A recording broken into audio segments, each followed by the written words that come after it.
good? What's good? What's good? You heard me? What's good, trappers, man? It's your boy, man. We here. Yeah. Straight like that. Straight like that. Y'all already know it, man. Y'all already know. How we doing, man? How we feeling, man? Definitely glad to be here tonight, man. Y'all already know it's your boy, the Wall Street Trapper. And y'all know my goal, man, is to help the culture build wealth one share at a time. Um, Listen, I hope everyone had a great holiday, a great Christmas. Enjoy a good time with the family. You know what I'm saying? I just want to preach to everybody. I appreciate everybody for coming in tonight. Um, we gonna do some great things tonight, but I'm gonna be real with y'all, man. Tonight is the finale of Trappin Tuesday. I know, like, people been like, trap. Like, I told my group, you know what I'm saying? I told my group, and I was like, um, this the last week. This the last week. But don't trip, because I'm about to go in mixtape Wheezy mode. You know what I'm saying? I'm about to go in mixtape Wheezy mode for real. As far as just putting so much content on the gram. I mean on YouTube. Now I'm not saying that I'm not gonna come live and do some lives, right? I will be doing some lives, right? Cause I'm not gonna lie, like Roscoe Lee, appreciate the super chat, family. Um, I will be doing some more lives on YouTube. And I will give like a warning, like, yo, I'm gonna go live on YouTube tomorrow. You know what I'm saying? I'm still going to be going live, but I got a vision, y'all. Like, I'm not gonna lie, right? And this was only a stop on the way. You know what I'm saying? Like, this Trappin Tuesdays was a stop on the way, right? And I see something for me to be just way more impactful, right? And I'm not saying that I'm not gonna do Trappin Tuesdays. Like, I'm gonna still be like, yo, I feel good this week. Yo, let's do a Trappin Tuesday. You know what I'm saying? So we gonna do that. But I got the studio and things set up, and I just feel like I'm about to just outwork people on YouTube. Like, I'm about to just flood. If I gotta put up 2 videos a day on YouTube, that's what we doing, right? And I feel like just the prep that goes into me doing Trappin Tuesdays, it was great. We did it for a year, but the prep that goes into me doing this, like, I can take that and just make that multiple videos. You feel what I'm saying? Like, I can just be hitting us with multiple videos, and I feel like I'm straddling myself in with this, right? I'm boxing myself in with this. And the one thing I've learned about me being able to get my message out is being able to produce. So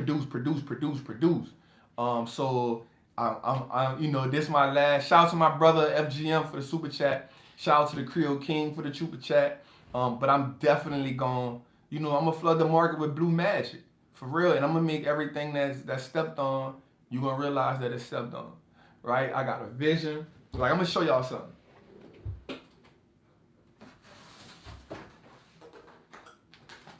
Y'all might can't see this, right? And what the data is on this, because one of the companies I'm gonna talk about, boom. When I wrote this, one of the companies I talked about is on here. Cool. But I got at least 2 pieces of content for each day. So I'm gonna just tell y'all, we're gonna have like whale watching Wednesdays. We're gonna have I have a piece of content where I'm gonna be doing on Tuesdays. Me and one of my lieutenants are gonna do something on here every Tuesday, but it's gonna be recorded. So definitely we got something going, but we're not gonna get into all that. I just wanted to let everybody know, man, I appreciate everybody, right? I appreciate everybody for tapping in. I appreciate everybody for consistently supporting me. So let's just tap in, man. My trappers also have questions for me. Y'all know we got questions. So let's dig in. We'll start from some things I had wrote down.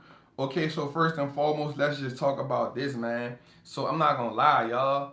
Today, I think I lost like $7,000, yo, in the market on some long term, on some plays I had. And I felt some kind of way about that. Right?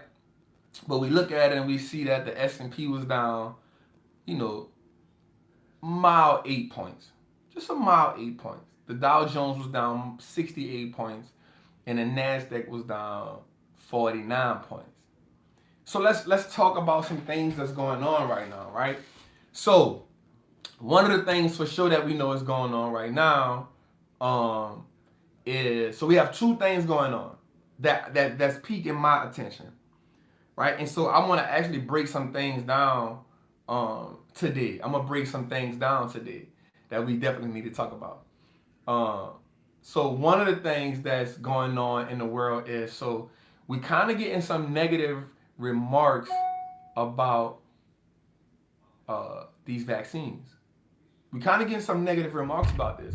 And so I did some research and I did some studying to see like where it came from, right? And so one of the things I found out was that some of the people who actually took the COVID test that they used will be appreciate that, family. And one of the dudes said, and I wrote in my notes, he said that, okay, so let's go here. Pfizer and Moderna cannot be sued for COVID vaccine side effects. So anybody who takes the vaccine, any side effects that they have, these companies you won't be able to sue them for that. Interesting. So anybody who takes the vaccine, you won't be able to sue them for any side effects that you have. Common side effects may be headache, loss of breath, muscle aching, COVID symptoms times 5. One person even said that after the second shot, he woke up with chills so bad that he chipped his tooth.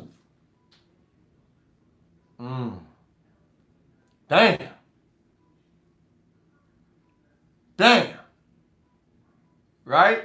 So you know me, man. I'm not the one to tell people what to do and what not to do. But here's the thing to that, which really caught me off guard. Some companies can actually make it mandatory legally that you have to take the test. That's interesting.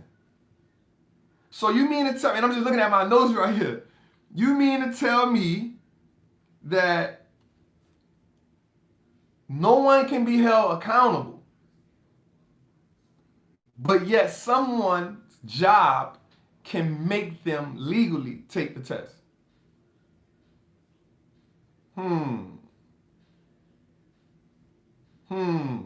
How we feel about that? I ain't feel too hot about that. So I was like, okay. I'm thinking now that's, like, the next thing gonna be your kids can't go to school if they don't have this. The UK already implemented something that said certain flights from certain places, if you don't have the vaccine, you can't even come. I saw that some hospitals who have frontline workers made it mandatory that they had to take that. I'm military, so that's the norm for us. Wow. So I just want us to be mindful of that. And so I always tell people that I can't invest in things that I don't agree with, like morally. And for me, that was one of the reasons why I did not chase the vaccines. Because had you told me it would have been a 5-year, 6-year thing, I would have been like, okay. But we talking 8 months. I mean, we talked about this a while back. So let's think about this a while back. A while back, the AIDS virus came out in what, y'all? Let's say 80, 85, 86. It got hard. Merck, the company who came up with a medicine to treat people for HIV, has just now partnered with a company to come up with a vaccine for the AIDS virus this year. But that got overshadowed because of the COVID, testing and the COVID pandemic, right? So AIDS came out, AIDS hit the market hard in 85, between 89, early 90s, somewhere up in there, right? Where it was just like, yo, AIDS is hard, right? They came up with something, so say, in about mid to late 90s and saying, hey, there's a medicine that can help you live with it, right? Maybe late 90s.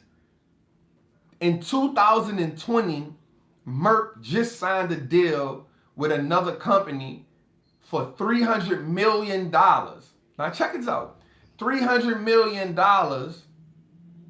and they're just now coming up with an AIDS vaccine, right? Something that they can give you if you have AIDS, and it's supposed to hit the market within the next 1 to 2 years. So we talking 89 to 99, 99 to 2009, 2009 to 2019, right?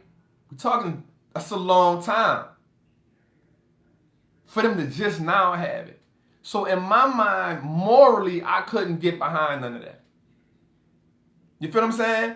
Like morally, I'm not saying, but morally, Wallstreet Trapper, could not get behind anything like that. So we're not gonna stay on it too long. But let's move forward.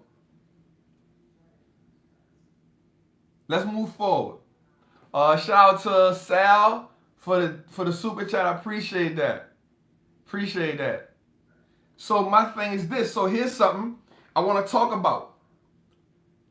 So there has to be something on the other side. And I want us to look at this, and this is something I'm going to break down tonight, about some of the things we can look at moving forward, right? So I noticed something about two businesses. So one of the things in my rules that I always talk about is this, right? The R or the U, we know what that means. The L stands for longevity, right? Do we see a business being around for 10 years or more, right? And the E stands for expansion. Can a business expand, right, without selling off any of its assets or acquiring new debt? We know that's what the E, the L, and the E for. That's in the rules that I gave y'all a while back, right? And if you don't know what they are, you can definitely check that out. But check this out. Two businesses, Starbucks and Dunkin' Donuts. So one of the things I do is I often pay attention to how businesses evolve, right? So I look at this pandemic, I look at this whole thing as us entering a new realm, right? I look at this whole thing as us entering to something new. I look at this, shout out to my guy Donnell, you dig? The L and the E, yes. So if you don't, all right, so let's break this down for a second. I see somebody like Trap, what the L and the E is. Okay. For the people who been traveling with me,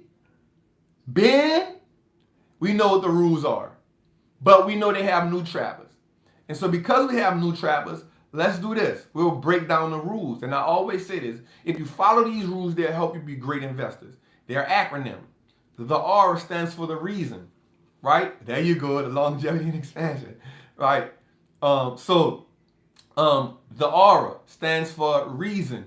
You have to have a reason for why you are investing or wanting to invest in this business. Right? For sure, y'all know this. My trappers like, Trap, we know the rules already. Well, we got some new trappers in, so we definitely gonna, we don't mind breaking it down for them, right?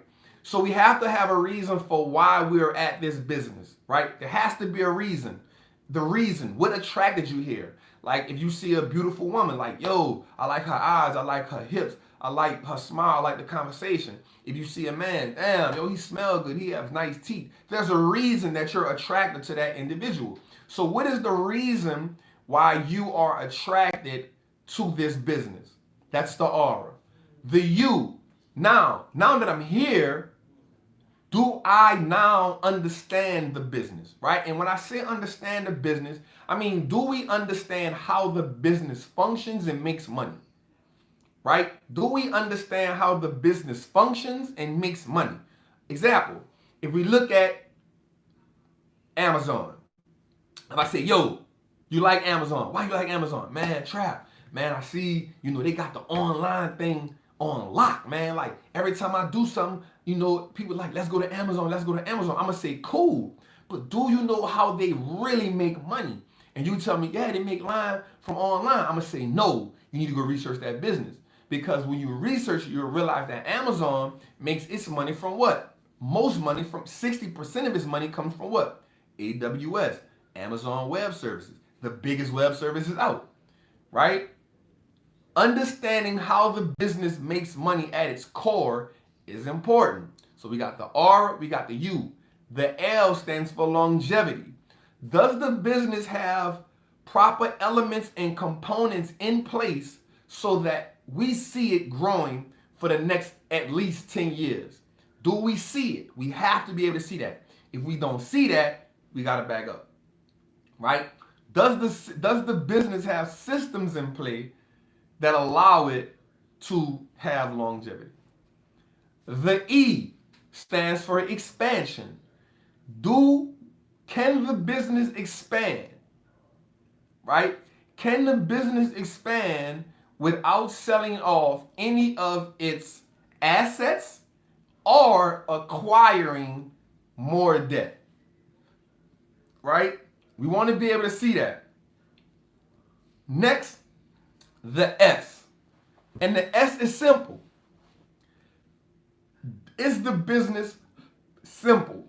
For me personally, I do not invest in the business. I don't care how well it performed if it's complicated. The one thing I want to keep in this world simple is my investment. Somebody said, Trap, we going over the rules again? Yeah, we got some new trappers in the building, and I broke some things down, and I wanted them to know exactly what the rules were so we can get to the next phase. So, simplicity. Is the business simple and easy? Do you get it? Can you explain that business to me in 2 sentences? How does Amazon make money?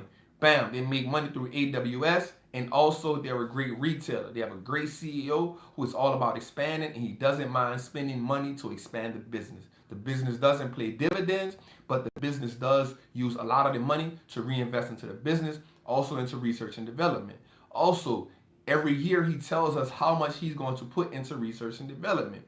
Once he tells us how much he's going to put into research and development, normally when Amazon says that we're getting into research and development, the stocks often slide because investors don't want to see that. Simple, you understand it, you got it. That's Amazon in a nutshell.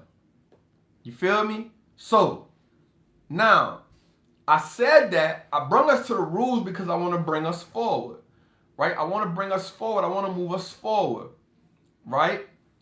Hear this out. 2 businesses, and one of the things we should always look at is, right? One thing we should always look at is this. How is a business moving forward, right? Because here's the thing. What did we learn from Blockbuster? If you're from New Orleans, K&B Toys. If you're from around the world, Toys R Us. What did we learn? We learned that in order for a business to succeed, it must do what? Be able to expand, right? Now, let me tell you something. And evolve 100%. Let me tell you something. Every business, I'm about to give you a nugget, write this down. Every business should be able to increase prices by 3 to 4% normally just to keep up with inflation, right? So inflation is usually around 2.5, 3 at max. So a business wants to at least increase prices 3 to 4% each year, right? Here's the thing now. I want you to listen. Listen, I want you to listen to this. If a business says 1 year, listen, I'm not going to increase prices, right? If a business says that I want you to do this. I want you to figure out that business, and I want you to go into that industry, because there's somewhere a new business has entered the field and proposed a threat. Here's why.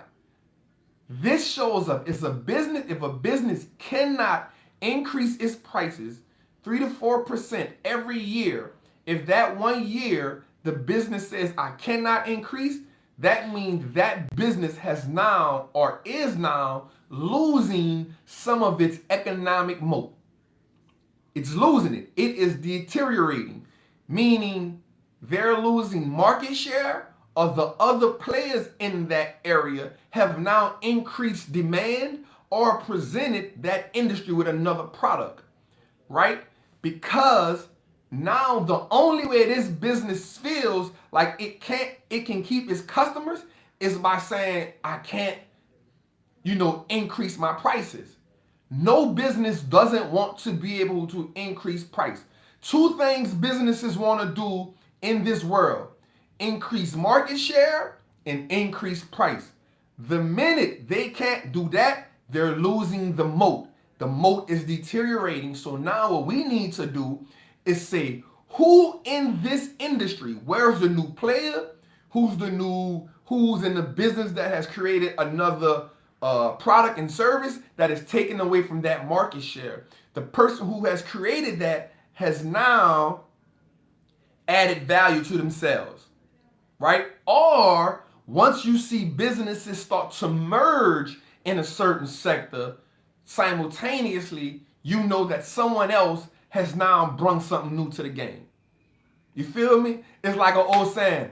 I know I'm a threat to y'all once my enemies start becoming partners.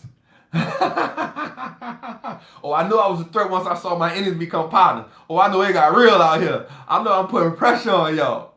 That's how the game go. That's how the game go. So anytime, I want you to notice that anytime you see a business that cannot increase price, not major, not go from like $1 to like $50, but at least 3 to 4% to keep up with inflation. If they cannot do that, they're losing their moat. It's narrowing down. Any business with a deteriorating moat, we don't want no parts of it. So let's talk about this. I noticed something, so I was taking notes, as usual, doing my thing, and I saw something and it says that, and I talked about this a while back. Starbucks have announced that they're closing 800 stores. We talked about that a while back. We talked about this a while back. But they're closing 800 stores, but they're opening up 850 new types of stores. These 850 new types of stores will come in different formats. Pickup stores, curbside service. Shout out to Mark, man, I appreciate that. Pickup stores, curbside service, drive-throughs. Pickup stores, curbside service option, drive-throughs will make up 45% of the Starbucks portfolio by 2023. So what did that tell us? Starbucks looked at their roster and said, listen, these stores aren't making money. These stores aren't making money.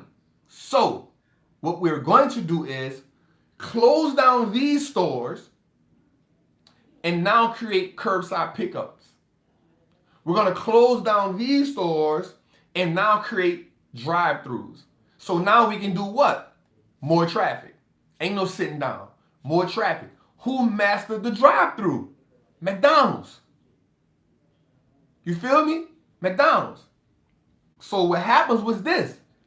Their competitor, Dunkin' Donuts, said, oh, this is what y'all doing. It's not a problem. Dunkin' Donuts said, we're closing down the exact same number of stores, 800 stores. Dunkin' Donuts said, we're going to close down 800 stores, and we're going to do the exact same thing, and it's going to make up 47% of our portfolio. So what I'm showing you is this. Businesses have to be able to do what? Evolve with what's going on. Because here's what they said. Yes, Dunkin' already had the drive-throughs. So now what they're going to do is present what? More so Starbucks saw that Dunkin' Donuts was already pushing the drive-throughs. So what did they say? Okay, we're going to come with curbside service. We're going to come up with, pickup, the pickup option, right? And so that tells us that businesses have to evolve. They know that what? People are more on the go. The pandemic has showed us what? People want to stick and move. What people have realized, what business owners have realized is this. A lot of things that we had before that were traditional will no longer survive moving forward. And if we can't apply what's going on moving forward, we will lose. Another thing that I noticed, and I told y'all this a while back, I went into a store in New Orleans. No, I went into my spot in Atlanta. The spot I go to. If you follow me on Instagram, you know I go there all the time. I gotta start back going. I went in there and the guy said, "Man, we about to do this massive renovation, and we about to stop taking cash." I said, "Oh really?" He said, "Yeah, we going all contactless." Boom. Here's the thing. Immediately in my mind, I said, if the little stores understand this, the big stores understand this. If you go into JP Morgan Chase now, you don't even have to go to the teller. You can go to the little automated thing and you can draw. In New Orleans is 3,000. The one in Atlanta is 5,000. If you go, not the ATM, but there's the teller, the automatic teller inside the artificial intelligence machine. You can withdraw up to $5,000 out of that machine. So what is that telling us? Contactless. The kiosk, contactless. No in-person. This is not about to happen. Going back to the vaccines. When we looked at the vaccines, what do we see? They said that 42% of Americans said they will not get vaccinated. Now, here's the thing. They're going to try to come up with what they can come up to make you take this vaccine. But the people who not taking the vaccine, they prepared for this. So because they not preparing for this, they say, okay, we're going to have to go contactless. I see somebody said that McDonald's is been ahead of the game. Let me show you how McDonald's got ahead of the game. McDonald's got ahead of the game because, listen, we smoking tonight. Oh, come on. Listen, McDonald's got ahead of the game because of this. If you're in my Trappers Anonymous group, at about $37, I said, I like Shake Shack right now. The reason why, because in New Orleans, I saw 4 of them. And I said, damn, they got 4 Shake Shacks out here. Then I went to New York, and both of the Shake Shacks that I went to had lines outside of the door. But here was the thing. I came back like 3 months later, and I saw that Shake Shack had no one at the register. They had 7 places where you can order food from. I was like, God, and all the people was doing was fixing the food and giving it to you. Immediately, 5 months after that, I saw McDonald's doing it. So here's where we going. Let's think about it. What did we say from the beginning? If a company can't increase prices, or they see a new competitor coming that is presenting something that they're not, they're going to switch up. The ones in New Orleans, you don't even go see the person. It's 5 of them things you order from. I was like, oh, this is different. Immediately after that, McDonald's did it. They were ahead of the pandemic. Appreciate the super chat, family. So this is showing us how we see businesses evolving. We see businesses moving forward. We pay attention to these evolvers and we move with them. But I said that. Let's bring it back though. Right? We into it, but let's bring it back. It's 3 things I want us to pay attention to. There's some nuggets right here. Cost structure. Cost structure. What is cost structure? Some companies in the downturn are able to fix costs and fix expenses because they don't have huge overheads. So because they have a great cost structure set up, They can still thrive in downturns. Moving forward, we want to be weary of businesses that are too, listen to the term I'm about to say, capital intensive.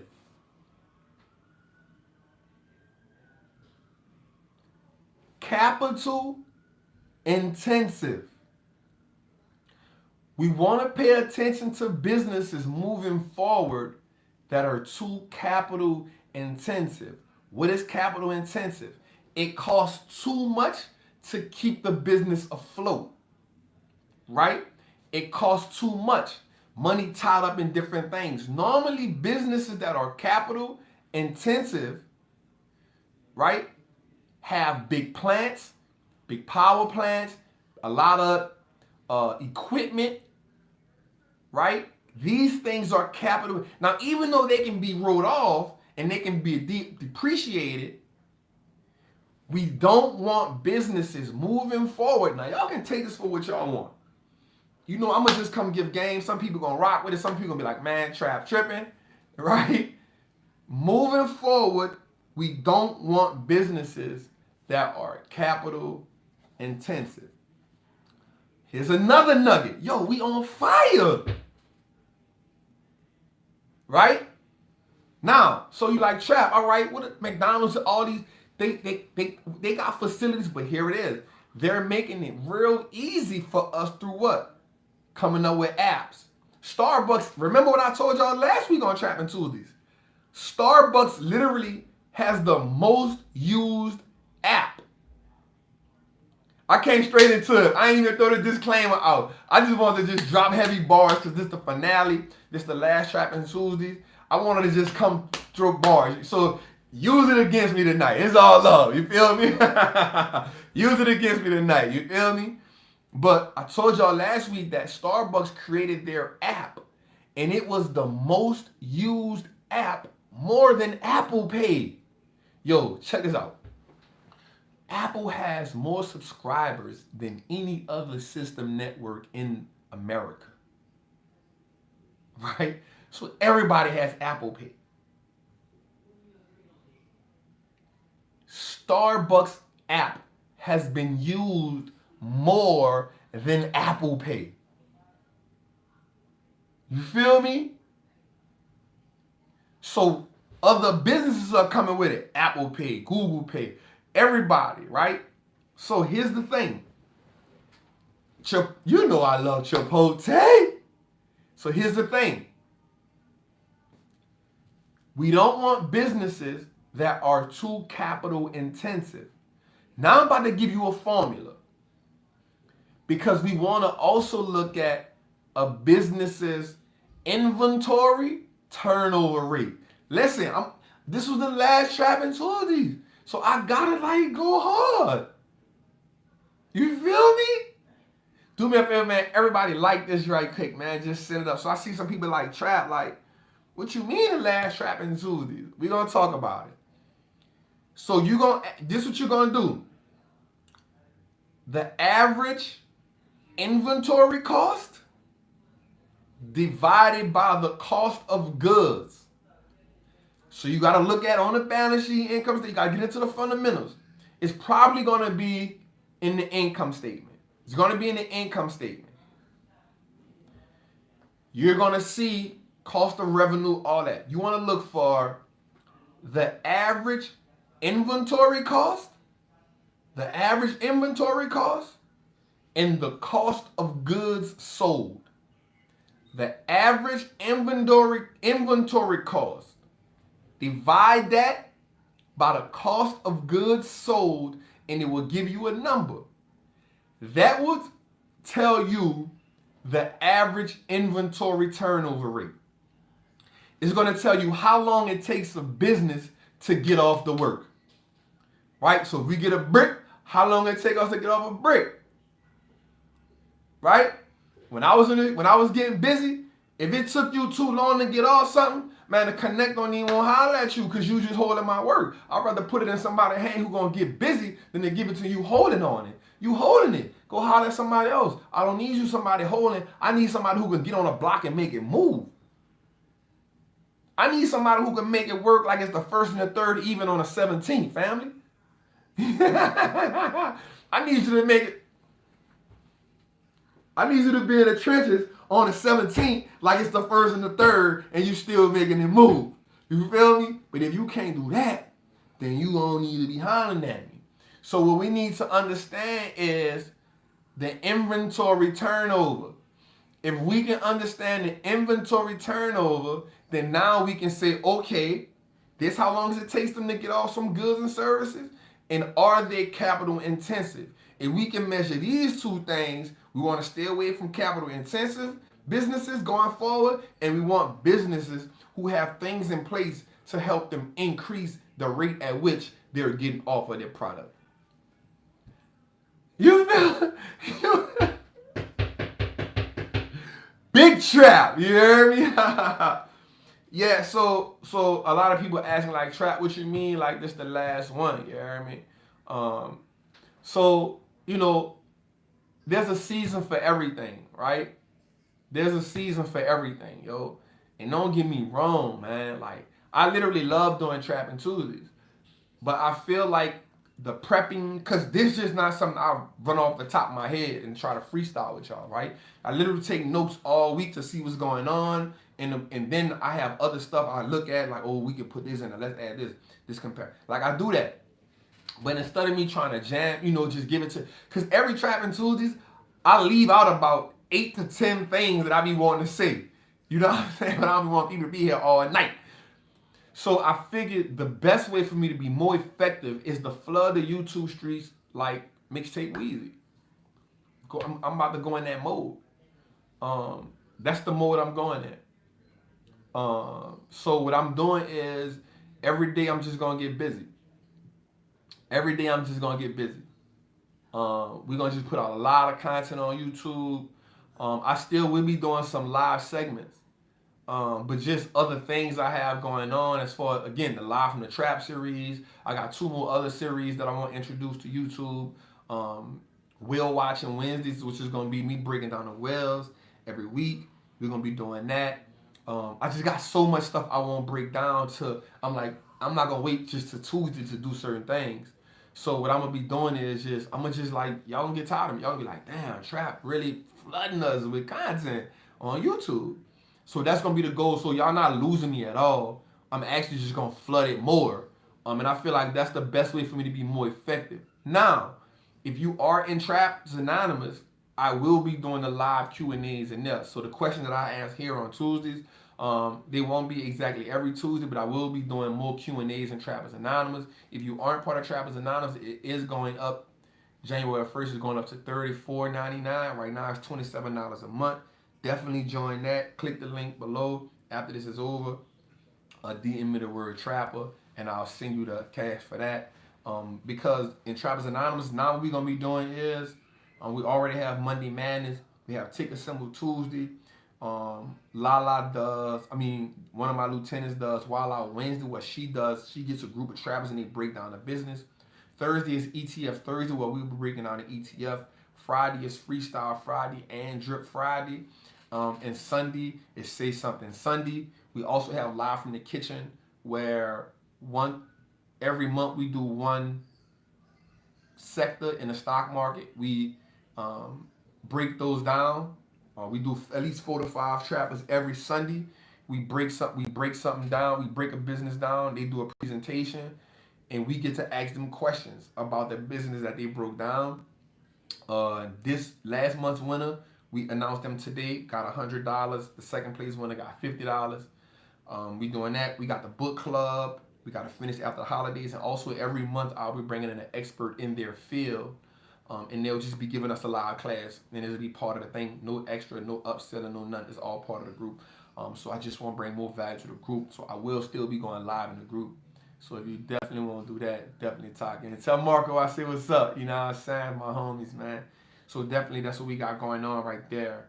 You definitely want to join it. And right now the Wallstreet Trapping course is $199. Click the link in my Instagram bio. The sale will be over. It's going back to $497. But just to get it out the way. All right. So let's answer some questions from the trappers. Let's answer some trap. Oh, yeah. Oh, I got this. Talk about this too. So let's answer some questions about the trap. Before I say, let me say this. We have 14 companies hit 52-week lows today. 14 companies hit 52-week lows. 118 companies hit 52-week highs. Disney, a company I own, we got for the low. If you a trapper, we got that for the low. We got it at a margin of safety, right? Fastenal, one of the best performing companies during the pandemic. Five Below, another business that we own, and Pepsi. I got rid of Pepsi a while back, but right. So these companies hit 52-week highs. Also, the greed and fear index, fear and greed index is around 52, so that's kind of neutral. I also want to tell you about a company called Ambioid, ABMD. This company, as of right now, is the leading company in the S&P 500. Year to date, meaning from January to now, it is up 83%. It is leading all its peers in the S&P 500. The S&P itself, the SPY index, is up on the year 17%. Now let's talk about that. I told people a long time ago, I said this: if you're new to investing, ETFs or index funds are the way to go. So if you were in the S&P 500, right now you're up 17%. Your bank not gonna give you that. Also, I forgot about that. Glad you remind me. The Wealth Pack is normally $19.99. It's on sale for $3.99. It's only got 48 hours left on that. At the end of the year, that's going back to $19.99. You don't have to DM me on Instagram. Just go to the link in my bio on Instagram. You'll see all of that. Right? So think about it. If you're in the S&P 500 right now, this year alone, you're up 17%. 17%. Your bank gonna give you 50 cents at the end of the year, yo. This is the biggest thing, the biggest regret you can have about investing is not investing. 100%. And that is one of the reasons why we're gonna flood YouTube with so much content, right? Like, I'm not a podcast. I did this out of love because I wanted to tap into the culture. I wanted y'all to hear my voice. I know that I'm gonna just be real with y'all, and it's not like, I know I speak our language, man. I know I speak our language. I know I talk to us the way that we need to be talked to. I talk to us the way that we understand. So that's why I started like punishing the YouTube lives, right? And so I'm like, all right, now it's time to pivot. We're gonna still do them, but we're gonna just flood content. So I'm telling y'all, starting January, like, be ready. Like, I'm spending some time with my mama and my daughter in town, but like January 1, we just drop it. Boom, boom, boom. So definitely think about that. Also, the only ETF that I own is IHI. It's a medical device ETF. Ambioid is also inside of it. That one alone is up 22% on the year. I'm just saying. You feel me? IHI. It's a medical device ETF. And you know why I invested in that ETF a long time ago? It's because I knew that people, that's what's beating it, ARKG. Because I knew that the medical device industry is a complicated industry for me. But what I did know was people will always need medical devices. So instead of me investing in one particular company, I just got the ETF and I'm just up 22% a year this year alone with that one. So I'm cool with that. Passive income. So let me see some of the questions that the Trappers asked me before we get into that. Right, Trappers asked me some questions. Right here, question. Trap, what are some of the things you did to stay disciplined once the investing bag started hitting? What are some of the things that keep you locked in? That's a great question. Because I feel like I like QQQ. I actually did some options on QQQ today. I gotta see if that's gonna turn out. That's a great question. What keep us focused? What keep us good, right? So, well, yeah, all four corners of the bag. Man, you know how we get down over here, you hear me? Do me a favor, man. Everybody in here, man, just like this for me. I think we have 656 likes. We got 1,200, 1,300 people in the chat. Salute to y'all, man. Y'all do me a favor and like this for me, man. Definitely like this. So one of the things that kept me disciplined was this. I'm not gonna lie. I realized that. So let's think about it like this. If you on a mission to do something, and TQQ is not an ETF, it's an inverted ETF. We got to know the difference between those, okay? It's great though, but know that, because inside of that is options and futures inside of that. Like, you got to understand that. So just understand that. But I understood this. Shout out to all my homies behind the wall. My guy hit me up the other day. He said, Trap, you know, man, you said you started in the joint. You got to shout us out, bro. We watch you all the time. Shout out to all my homies. Shout out to the homies, the real ones behind the wall that stood on 10 toes, right? Shout out to the homies that stood on 10 toes. You know what I'm saying? They knew they was getting into in the streets, and they they held it down. You held your head. You represented like a G supposed to, right? Get the game, family, right? Get the game that I'm giving. Learn more, come home, and kill it. I'm going to say that again. You represented. You stood tall. You stood tall like you were supposed to. You held it down like a real one supposed to. I'm talking to y'all, right? Because I did that. Like when I got jammed up, I held it down. When I went to trial, I held it down. It broke me. I was broke. I held it down. Stay down, don't fold. The game gonna bless you, man. The game gonna test you, but if you don't fold, the game gonna bless you. I promise you that, right? So come back, learn this game right now. Tap into the Trappin Tuesday on your burner phone. You feel me? Get on YouTube. Check out all the trap videos. Check out anybody on YouTube that's giving game. All of them books. Get game. Don't ask me what book is the best. Start with one and keep reading. And when you come home, family, turn it up.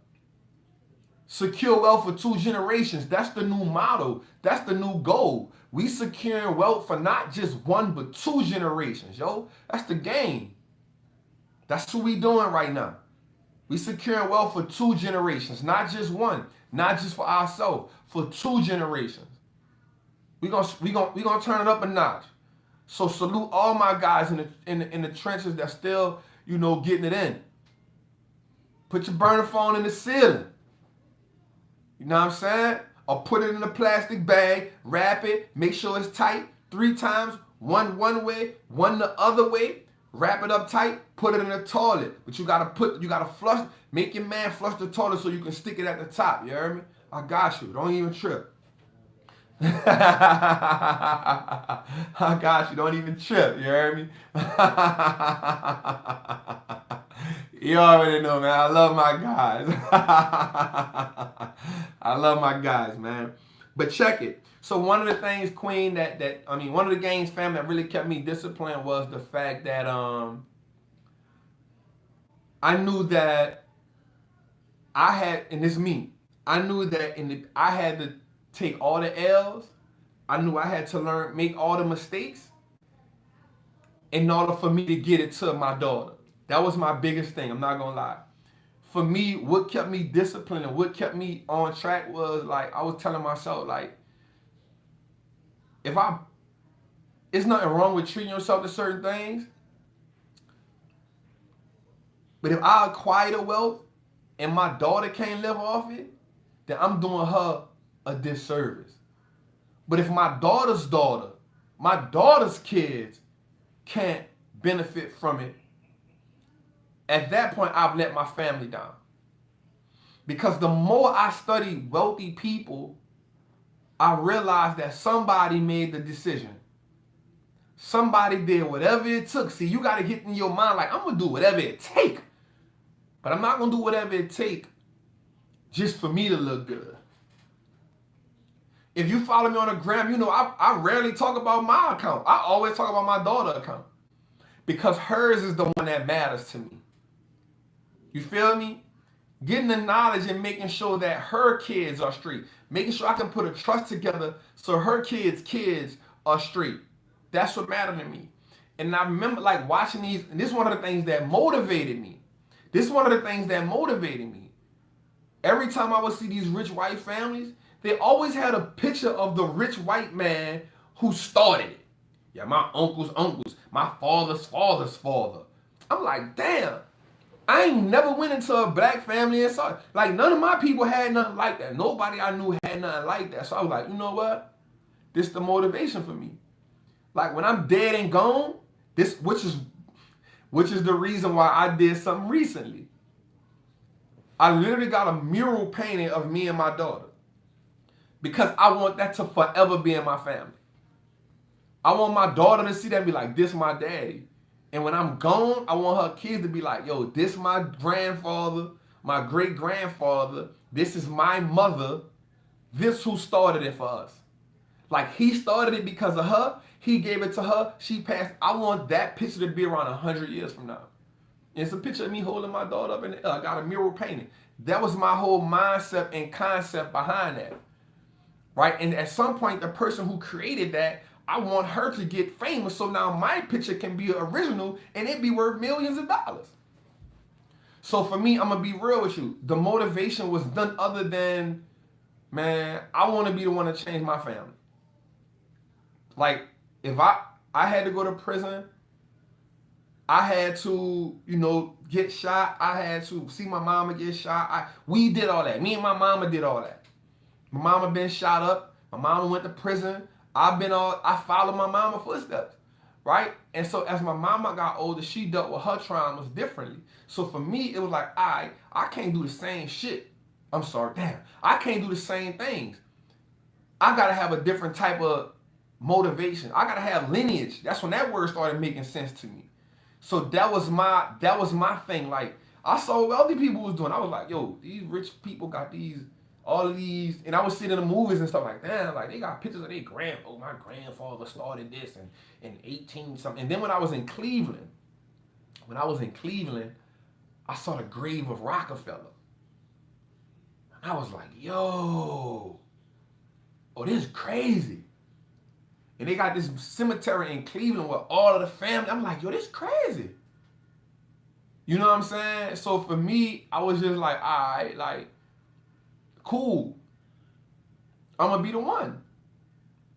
And then I started realizing for me, like, people who I knew in the streets, nobody wasn't talking to us. So, all right. I can learn this language.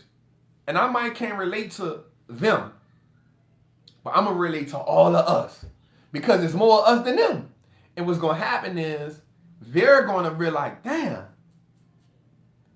I can come to y'all. The reason why I strive to be great, the reason why I strive to have so much knowledge is because I want to be able to step in their world knowing damn well they'll never be able to step in my world. And if I can do that, as long as I can accomplish that, man, I'm doing my thing. I'm good with that. So that's what happened to me. The bag for me was about saying, okay, I'm going to treat myself to some things here and there. But 85% of what I've earned and what I do is toward making sure the next generation was good. And then it dawned on me and said, damn, it's my priority now at 38. I got enough time to secure the bag for 2 generations. So that's what we doing. So you got to make it bigger than you. Once you make it bigger than you, man, you good, family. And I'm sorry for going on a little rant right quick. You hear me? All right, so the next thing was trap. What is the common mistake you see people make when evaluating a business? The one thing I see people make when evaluating a business is looking at the stock price. That's the worst thing you can do because we'll look at the stock price and say, this costs too much. Price is what you pay, value is what you get when looking at a stock. Price is what you pay, value is what you get. Here's the thing. A stock that costs $10 can be too expensive. A stock that costs $10 can be too expensive. A stock that costs $25, right now AT&T is too expensive. It's only $31 or something like that. It's too expensive. Here's why. A great business isn't a great investment if you get it at the wrong price. Say it again. A great business isn't a great investment if you get it at the wrong price. So one of the biggest mistakes I see people make as investors is looking at the stock price, because when you look at the stock price, immediately you make an assumption. Like, damn, that bitch cost, Amazon cost how much? $3,100? Man, that's too much. Prime example. If you're looking on my thing, I've been promoting and talking about a lot about this Trap Masters mentorship that I'm coming up with, right? And with that mentorship, what we're going to do is we're going to literally, like, if you haven't taken the basics, like, it's going to be hard for you to get into this, because I'm not going over beginning stuff. We're going straight into moats, how to find them, how to look at them, how to tell how big it is, how small. We're going to moats first. After we go into moats, we go into income statement, balance sheet, cash flow statement, and then we're going to get into this Excel spreadsheet and break down exactly how to get an exact stock price, and then look at that stock price and say, does it cost too much? Is it too expensive? And the formula that I have will actually tell you that. Look on my Instagram, you'll see it. Last night I evaluated Netflix. I broke Netflix all the way down. Netflix right now, from my evaluation, is worth $195. Currently, we know that Netflix is what? I mean, not Netflix, I'm sorry, Nvidia is worth $95, right? Fair value price. And then I'm going to show you what I use to get a margin of safety. So fair value is what the stock is worth. Margin of safety is the discounted price, which we did with Chipotle. We did it with Disney. We did it with Boeing. We did it with Fastenal. We got these businesses. We did it with Five Below. We got these businesses in Trappin Anonymous at my margin of safety price. The reason why margin of safety is important because it allows you to get a price at a discount. And from that discount, everything surpasses that is good. You feel what I'm saying? So people always say, shout out to Stocks Up with Larry Jones, man. I appreciate you, family. One of the things I love most is when other stock pages shout out to, because I don't mind giving people props. Like, so when I see other stock pages come give me props, man, I just love and appreciate that, because I be wanting people to know, like, it's not no competition with me. You know what I'm saying? It ain't no competition with me at all. Like, I want to see everybody win. You know what I'm saying? So shout out for let me see, everybody saying OG Larry, Stock Up with Larry Jones. Everybody saying the OG Larry, your Uncle Larry. Fasten all go hard. Yeah. Appreciate that, man. Masterclass, I see you 2021 for sure. So I love seeing that, man. For sure. Let's work together. For sure, I'm all with that, man. I'm always with putting it together as a team, as a unit. I feel like the more we can come together and spread the knowledge, that's the overall goal. And I feel like anybody who's not willing to collaborate, when it comes to building knowledge, you're not for the culture, you for money. And for me, I don't rock with people who for money. I'm being real. If y'all know me, y'all been rocking me for a long time. Y'all know one thing. I collaborate. For me, I would build them before. Don't even try to make no money with me, yo. Like, if we can't build on a righteous tip, on a what we can do to build forward tip, like, I don't want to do that. But also when it comes to collaborating, it has to be time, you know, when the time is right. So I'm definitely always with that. But that's one of the biggest things. Looking at the stock price. Looking at the stock price first can always make you feel. And when I say looking at the stock price, I don't mean Joseph Chapel. Appreciate that, fam. Talk to him, Big Trap. Let the world know why they should be in Trappers Anonymous. For sure, you gotta join the chat. And I'm not saying not look at the stock price. I'm saying when we look at the stock price, we let it determine if a business is too high or not, and that going to hinder us. So, so one person said, Trap, how do you determine the target price? So one of the things we do in a Trappers Anonymous course is actually show you how to compare businesses. One of the things I'm gonna do inside of this Trap Masters mentorship is show you exactly how to get that target price. So let's talk about something now. Man, we've been trapping for a little while, yo, and I ain't even into the meat of what I want to do, you heard me? I ain't even into the meat of what I want to do. All right, so let's do this. Let's talk about, y'all know what I want to talk about right now. I can't leave Trappin Tuesday without talking about the whales. Shout out to the whales. We gotta talk about the whales, family. We gotta talk about the whales. Now, the reason why whale watching is so important is because we want to pay attention to what the whales are doing, just to see what's going on, to get an idea of how they think, how they move.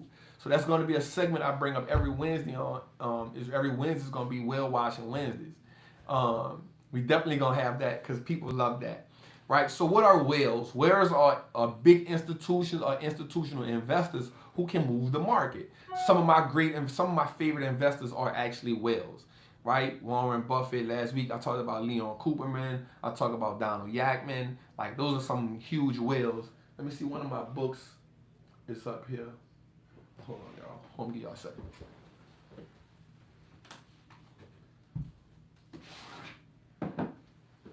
Y'all can get it. I'll share with y'all one of my books. They come in the case here.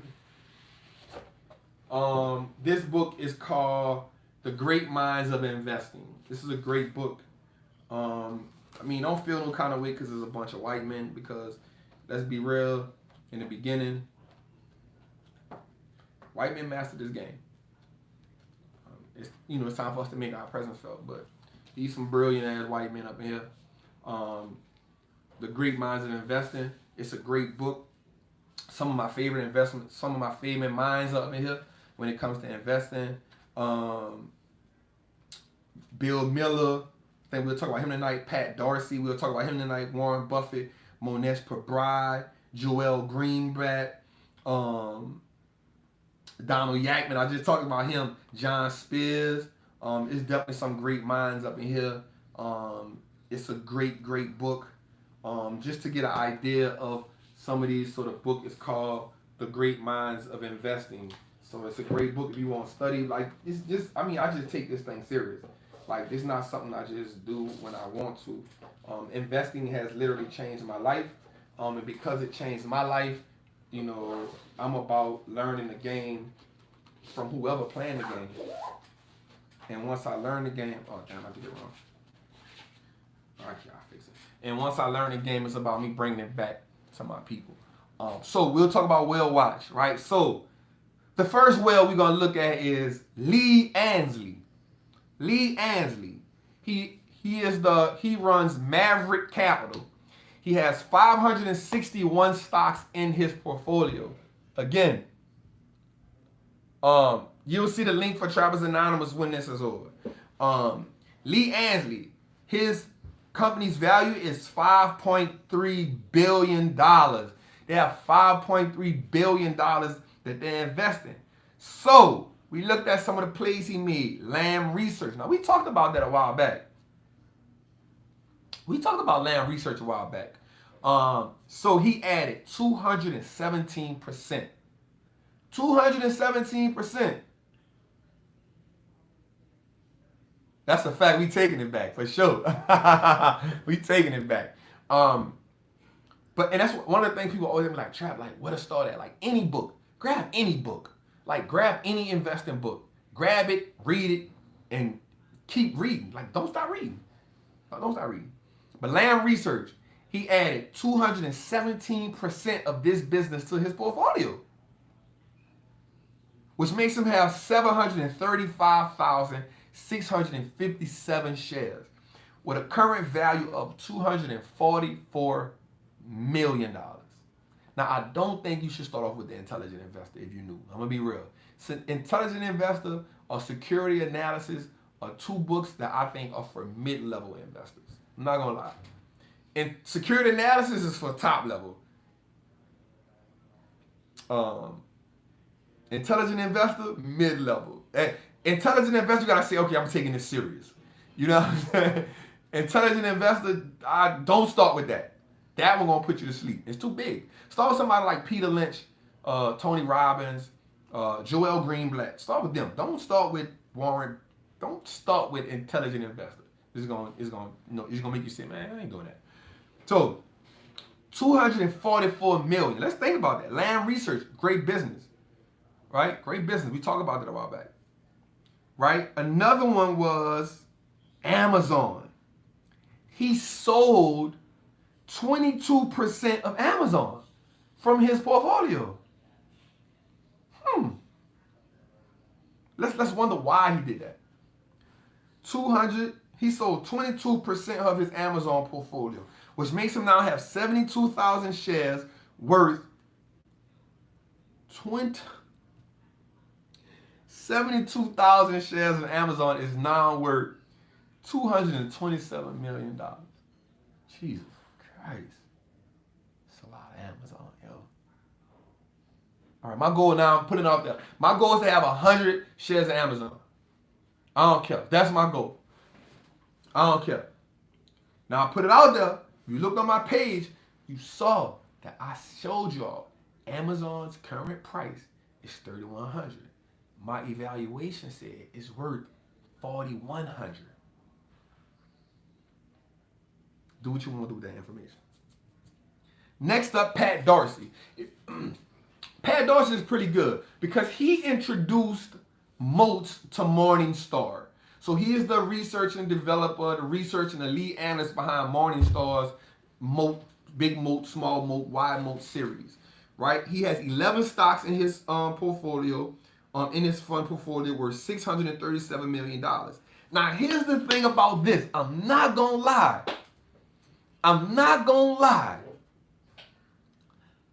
I wanted to invest in this company when the pandemic first started. But I emptied the clip on a couple businesses, and this one slipped my mind. And let me tell you my thought process behind this. And I think I mentioned this in Trappers Anonymous. If I did, one of my trappers hold me accountable and say I did. If I didn't, let me know I didn't. When Shopify was running up, I said, this pandemic will birth more entrepreneurs and small businesses. They will need websites. The website they'll go to, if not Shopify, is Wix. Is Wix. Ugh.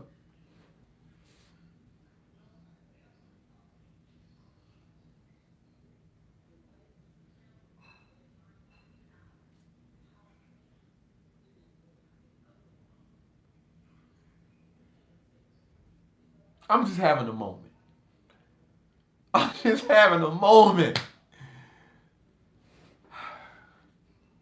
9 months ago, I said this. And to see him add 39% to Wix, to his portfolio right now, 410,000 shares were 104 million.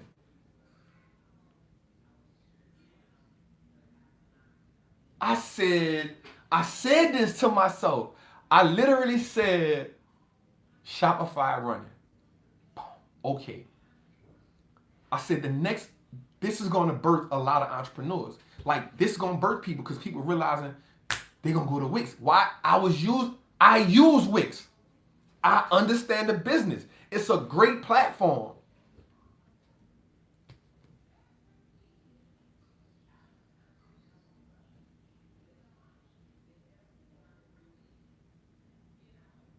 And when I saw him do that, it dawned on me that I missed this one.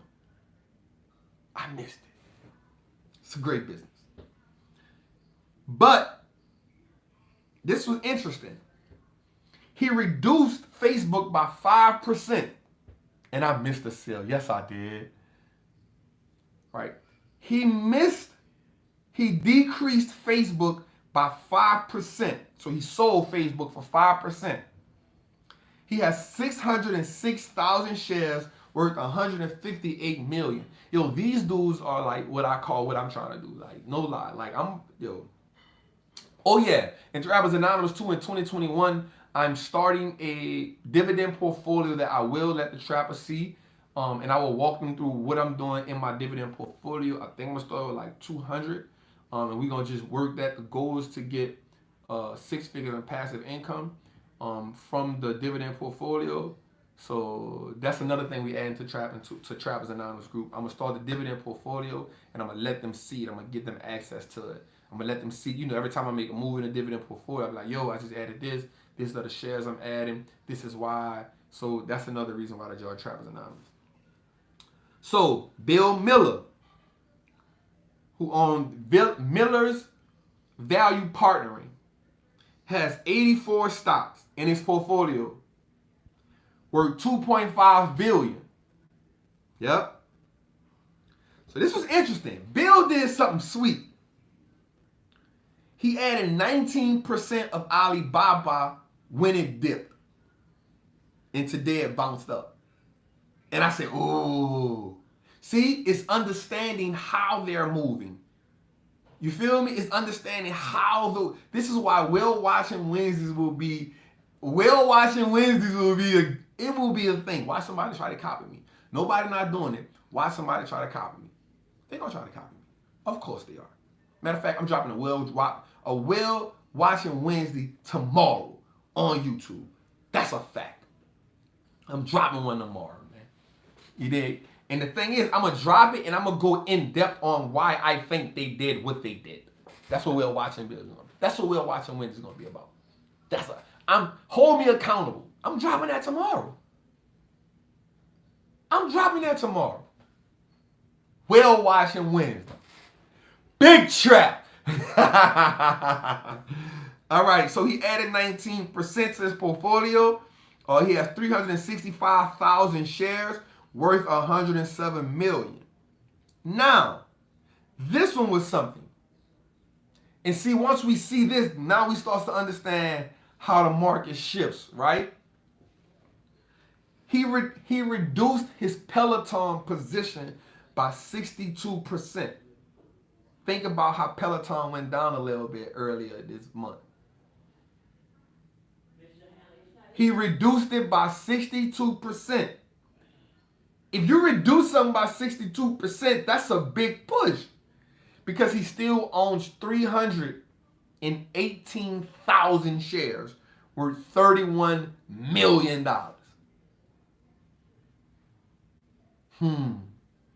See, once we start understanding how the whales moves and we understanding where the whale's moving, we can understand a few other things that go on in the market. So when we see markets sway one way or another, we like, oh, this whale moving, that whale moving. You feel me? So that's definitely something dope we want to do, man. But listen, man, that's it for this week, Trappin Tuesdays. Listen, this is my final Trappin Tuesday. But I might just drop one through here and there. You know what I'm saying? Like, yo, we gonna do a Trappin Tuesdays. You know what I'm saying? So, I just want to tell everybody, man, I appreciate everybody for just rocking with me since I've been dropping Trappin Tuesdays. Just want to thank everybody for that, man. I'll be real with y'all, man. I am the Wall Street Trapper, but this brand, this community, it wouldn't be what it is without you all. Yo, like, at all. We've been on here 73 minutes and we still got 1,200 people in here, yo. Like, that let me know how strong we are.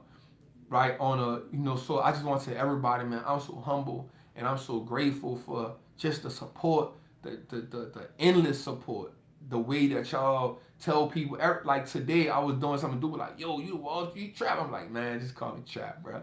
You know what I'm saying? So definitely, I just appreciate everybody.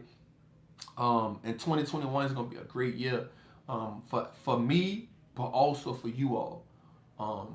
Each and every one of y'all, man, I'm telling y'all right now, I'm sending blessings, abundance, overflow, and positive energy to you all for 2021. For 2021, if you haven't done it already, you will plant the seeds of generational wealth for the next 2 generations in 2021 if you haven't. And my goal is to make sure that I can help you fertilize and nurture those seeds. So, moving forward, man, we just gonna be real powerful. We're gonna be real powerful, yo. I'm telling y'all. For everybody who want to join Trappers Anonymous, man, just, DM. You can just either click the link below. Once I post this, you can click the link or just DM me the word Trapper on IG and I'll send you that link. We over 3,000 people, but once January the 1st hit, we going up to $34.99. But we add so much to that. It's still undervalued. The Wall Street Trapping course right now is $199. New Year's Day is going back to $497. So definitely get that, because when I drop the Trap Masters mentorship, you're kind of gonna be lost if you haven't at least taken the Wall Street Trapping course. And I'm not going back over beginning things. I'm just being real. I'm not going back over that because everybody that want to takes part in Trap Masters are ready to take themselves to that elite level. Um, the goal for me was always to take people to the next level. But I'm always strategic in how I move. I wanted to put things in piece by piece. Shout out fam for the super chat. So definitely get the Wall Street Trapping course. The family pack is a pack I dropped with my brother Smurry Leisure. January the 1st. It also is going back to $19.99. It's currently on sale for $3.99. Get that. We talk about stocks. We walk you through literally screen share, walk you through setting up a custodial account for your kid. I come in and walk you through evaluating and looking at an ETF. All ETFs that I put in there, I walk with you on why I picked that ETF. I put 5 of them in there. Also, I give you 5 growth stocks. I walk you through that. I also walk you through a REIT that I broke down in there. We also walk you through how to buy gold. What are the like? We just walk you through everything, and I don't mean just talking you through. We talking about getting on the screen, sharing the screen, walking you through it so you see us doing it. So definitely check that out. It's called the Wealth Pack. That link is in my bio. It's on sale. You don't need no code for nothing. You just get it and get it. So with that being said, man, I just want to tell everybody I love y'all. I appreciate y'all, and we about to make building wealth the norm. We about to teach people. We gonna teach the culture how to own their 24 hours and how to start having more money left than month. I'm gonna say it again. We gonna teach people how to own their 24 hours and have more money left than month. Because right now, too many people have more month left than money. We have too many people in our culture that have more month left than money. Meaning, when you get your check, your money is gone, but you got 30 days left. You got 15 days left. You got 10 days left in the month and you broke. You got 8 days left in the month and you broke. You got 21 days left in the month, you broke. So we gonna change that. The goal now is to make us have more money left than month. We're gonna secure wealth for the next 2 generations at least. And I vow to y'all that that's what we doing moving forward. So it's your boy, the Wall Street Trapper, man. I love y'all. I appreciate y'all. Man, have a great night. I wish everybody a happy, blessed new year. You dig? 2021, we on. Big Trap. Salute.